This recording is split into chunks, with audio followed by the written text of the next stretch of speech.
श्रोतेहो आणि भक्तजन नमस्कार. आज महाशिवरात्र. भगवान शिवप्रभूंच्या उपासनेमध्ये आजचा दिवस आपला आध्यात्मिक रीतीने जावो ही परमेश्वरचरणी प्रार्थना अर्पण करून आज या महाशिवरात्रीबद्दल थोडंसं आपण बोलूयात.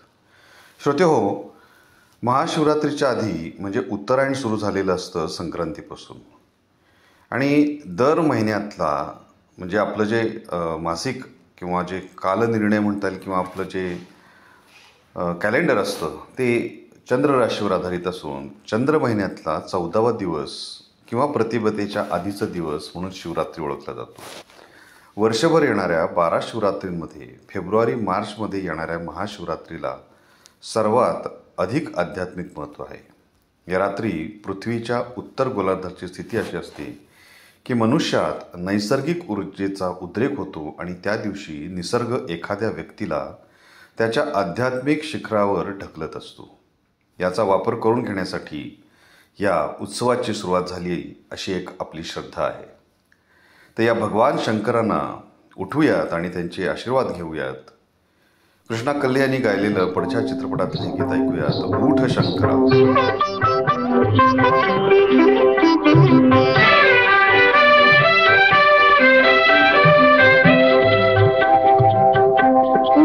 शंकरा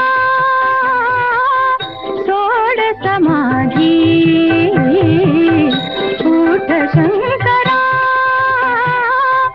सोड समाधी, मनात आला आला मदन पारधी, उठ शंकरा सोड समाधी,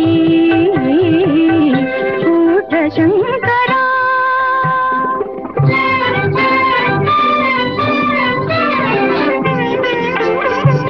सुरंग आला सर्व पवना,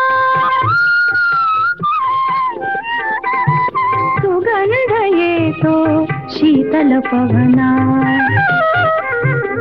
शीतल पवना चालून आली वसंत सेना, शरणागती घे युद्धाआधी,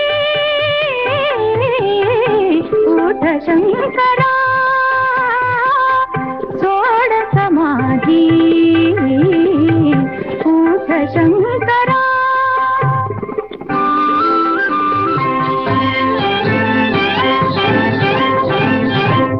पंचशरानी भाता भरुनी, पंचशरानी भाता भरुनी, उभारती पती माझ्या नयनी, माझ्या नयनी. पुष्पधनुष्या पुष्पधनुष्या करी तर सावनी, करी तर सावनी, अचूक तुझा तो हृदया वेधी, उठ शंकरा सोड समाधी, उठ शंकरा.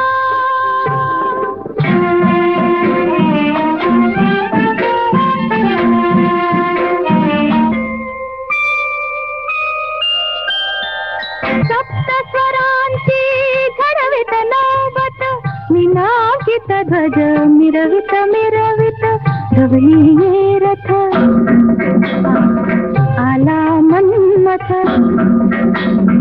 धवली रथ आला मन्मथ, सख्यतयाशी सविनय साधी, उठ शंकरा सोड समाधी, मनात आला आला मदन पारधी, उठ शंकरा. श्रोते, ही महाशिवरात्र फाल्गुन कृष्ण चतुर्दशीला साजरी केली जाते. यालाच शिवविवाहाचा दिवसही अनेक भक्तगण मानतात. या दिवशी रात्री जागरण करून महादेवाची आराधना करणं अत्यंत पुण्यकारक मानलं जातं.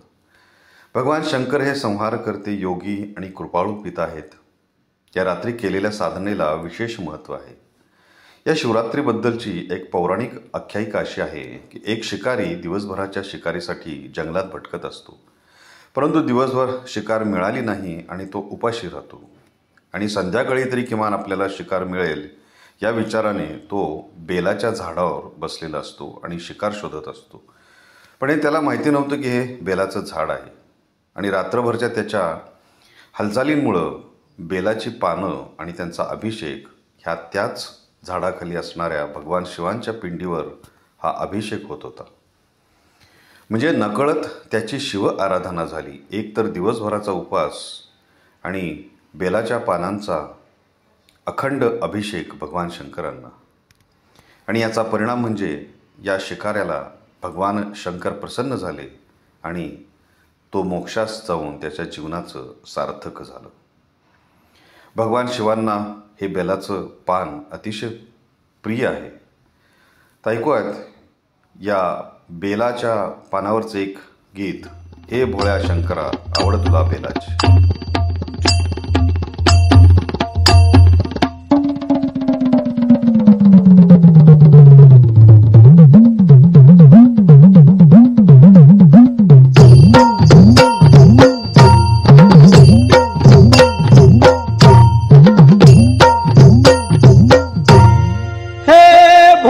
शंकरा हे भोला शंकरा, आवड तुला बेलाची, आवड तुला बेलाची, बेलाच्या पानाची. हे भोला शंकरा, शंकरा हे भोला शंकरा, महादेवा हे भोला शंकरा, आवड तुला बेलाची, आवड तुला बेलाची, बेलाच्या पानाची. हे भोला शंकरा, शंकरा हे भोला शंकरा, महादेवा हे भोला शंकरा, गळ्यामध्ये रुद्राक्षाच्या माळा, लाविले ते भस्म कपाळा. हो गळ्यामध्ये रुद्राक्षाच्या माळा,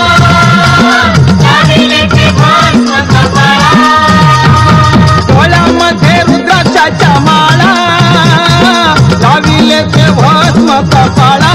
हो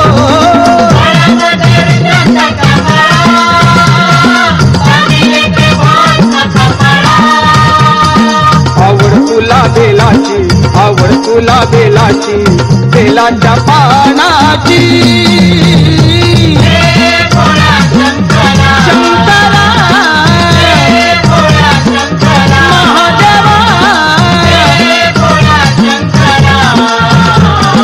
आवड तुला बेलाची, आवड तुला बेलाची, बेलाच्या पानाची.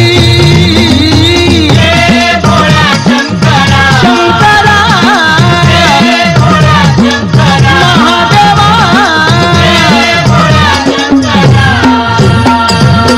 त्रिशूळ डमरू हाती, संगे नाचे पार्वती. हो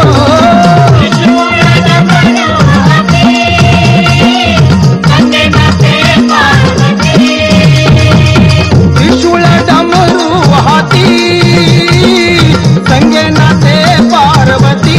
हो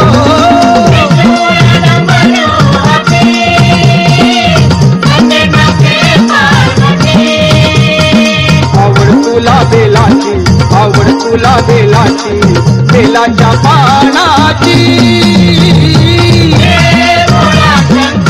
शंकरा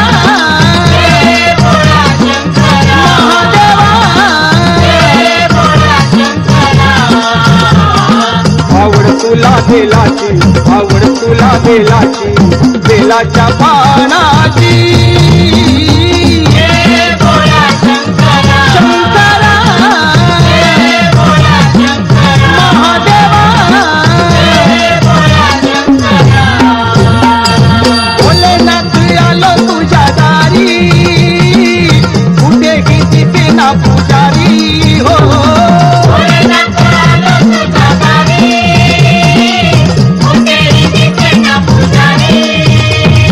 भोलेनाथ आलो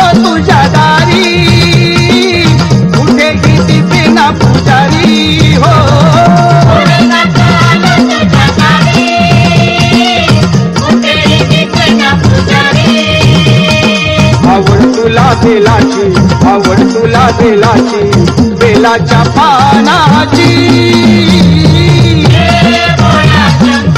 शंकरा महादेवा आवड तुला बेलाची आवड तुला बेलाची बेलाच्या पानाची